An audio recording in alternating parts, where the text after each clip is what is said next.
Salut à tous. Aujourd'hui je vais vous présenter une recette qui sera en deux parties. La première ce sera cuire le riz spécial sushi pour ensuite dans la deuxième vidéo je vous expliquerai comment je roule mes makis. Voilà.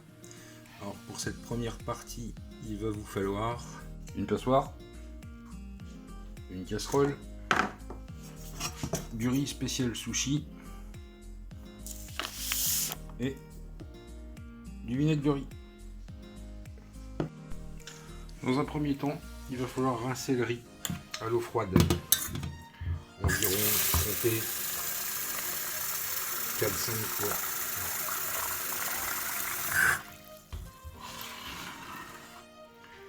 Le but est d'enlever un peu cette fécule, sa amidon de riz. Vous voyez, jusqu'à temps que l'eau devienne claire. Voilà. Après avoir lavé votre riz, en changeant l'eau 4-5 fois et l'avoir égoutter, vous le laissez égoutter à peu près une vingtaine de minutes, vous le remettez dans une casserole, et là vous couvrez d'eau.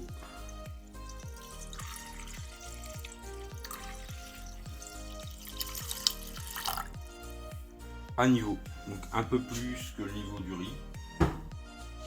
Vous portez ensuite à ébullition, à couvert, donc avec un couvercle, jusqu'à l'ébullition.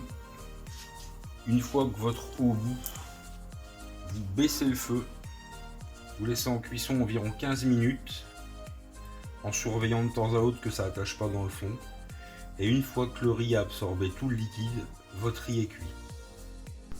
Voilà, l'eau de mon riz commence à être en ébullition, une petite bulle. Vous laissez le couvercle et vous venez baisser le gaz ou la plaque pendant à peu près un quart d'heure. Attention, n'oubliez pas de surveiller pour pas que ça colle au fond. Si jamais votre riz n'est pas assez cuit, qu'il n'y a plus d'eau, vous en rajoutez un peu, naturellement. Après, c'est vraiment, faut que le riz soit collant, mais pas croquant. Voilà. Mon riz est presque cuit. Comme vous pouvez le voir, quasiment plus d'eau. Surtout pendant la cuisson, n'hésitez pas à goûter si le riz est encore un peu croquant et pas assez cuit. Du coup, à remettre un peu d'eau si nécessaire. Donc là, on est bon. On va passer à l'étape suivante. Voilà, riz cuit. Alors l'étape suivante, on va le débarrasser dans un saladier. Ou là, j'ai un saladier en inox, mais vous pouvez prendre n'importe quel saladier, ça fera l'affaire. Donc une fois le riz débarrassé dans le saladier, on va venir l'arroser de vinaigre de riz. C'est vraiment à votre convenance. Et on va l'égrener avec le vinaigre de riz pour l'aider à refroidir.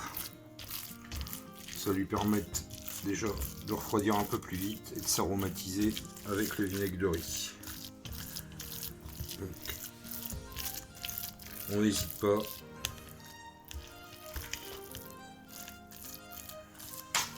Excusez-moi un peu pour la qualité de la vidéo, à filmer avec une main et travailler avec l'autre, c'est pas évident. Donc voilà, une fois bien mélangé, le riz absorbe le vinaigre de riz, comme vous voyez. On a un riz un peu collant, qui sera idéal après pour monter des sushis, des makis, une boulette de riz un peu, comme vous voulez. J'ai pas précisé tout à l'heure, j'assaisonne pas de sel pour la simple raison que la sauce soja qu'on mange avec les sushis est déjà très salée. Après, si vous préférez assaisonner le riz et pas utiliser de sauce soja, c'est à votre bon vouloir. Voilà. Il n'y a plus qu'à laisser refroidir et la prochaine vidéo, je vous montrerai comment rouler les makis. Voilà, mon riz est cuit. Il est un peu refroidi. Comme vous le voyez, il est malléable pour faire des sushis, pas croquant au milieu, bien aromatisé. Il n'y a plus qu'à faire les sushis et les makis. Et ça, ce sera dans une prochaine vidéo. Et voilà, si la vidéo vous a plu, n'hésitez pas à mettre un petit pouce en l'air, à vous abonner à la chaîne YouTube et liker notre page Facebook. Merci.